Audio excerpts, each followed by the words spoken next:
کبھی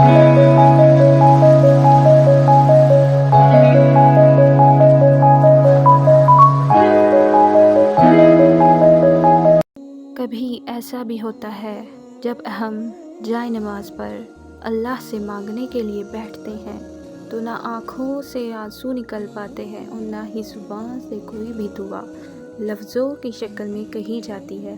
عجیب سی کیفیت ہوتی ہے اور دل چیخ چیخ کر کہہ رہا ہوتا ہے، یا اللہ، آپ کے کن کی ضرورت ہے، لیکن لب اس درد کو بیان نہیں کرتے۔ اور پتہ ہے، اس لمحے تمہاری اللہ سے نہیں، تمہارے دل کی گفتگو اللہ سے ہوتی ہے۔ اور جب ٹوٹا ہوا دل اللہ کی بارگاہ میں جا کر اپنی کرچیاں سمیٹنے کی فریاد کرتا ہے تو اللہ اس کے لیے اپنی مدد نہیں بھیجتا، بلکہ اللہ پھر وہ کرچیاں خود سمیٹتا ہے۔ اللہ تب وسیلے نہیں بناتا، بلکہ اللہ اس کے لیے خود وسیلہ بن جاتا ہے۔ تمہاری یہ خاموشی اللہ کے یہاں بہت زور کا شور مچا دیتی ہے، اتنا زور کہ آسمانی خلق اس چپ کی آواز سے چونک اٹھتی ہے، اور پھر وہ ساری خلق اللہ سے تمہارے حق میں دعا کرتی ہے، فریاد کرتی ہے، یا اللہ، یہ جو درد سے تڑپ رہا ہے اسے شفا دے، اس کے لیے کن فرما دے۔ جب آسمان تمہاری آواز سے لرز اٹھتا ہے تو سوچو اس رب کی کیفیت جس نے فرمایا، میں شہرک سے بھی زیادہ تمہارے قریب ہوں۔ سوچو تمہاری جس خاموشی کا شور عرش تک پہنچ سکتا ہے، اسے کیا تمہارے دل میں رہنے والا اللہ نہیں سن سکے گا؟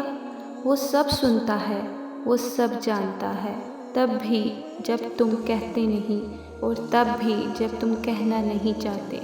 وہ دھڑکن ہے، وہ دھڑکنوں کی ہی سنتا ہے، پھر ایسے معجزے کرتا ہے کہ دل پھر سے جی اٹھتے ہیں، دھڑکنیں پھر سے بحال ہوتی ہیں، ویران آنکھیں شکر سے بھر جاتی ہیں، پھر کرچیاں بھی سمٹ جاتی ہیں اور شفا بھی مل جاتی ہے۔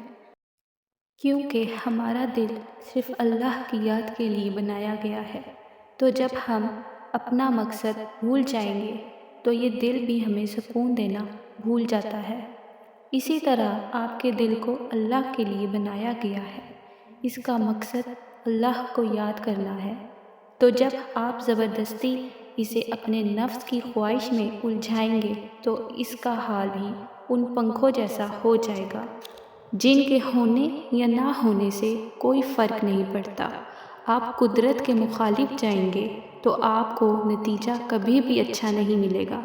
سو آپ نے اللہ کو یاد کرنا کبھی نہیں چھوڑنا، جب بھی وقت ملے تسبیح پڑھتے رہنا ہے۔ رسول اللہ صلی اللہ علیہ وآلہ وسلم نے فرمایا، اللہ کے نزدیک سب سے زیادہ پسندیدہ 4 کلمات ہیں: سبحان اللہ والحمد للہ، لا الہ الا اللہ، اللہ اکبر۔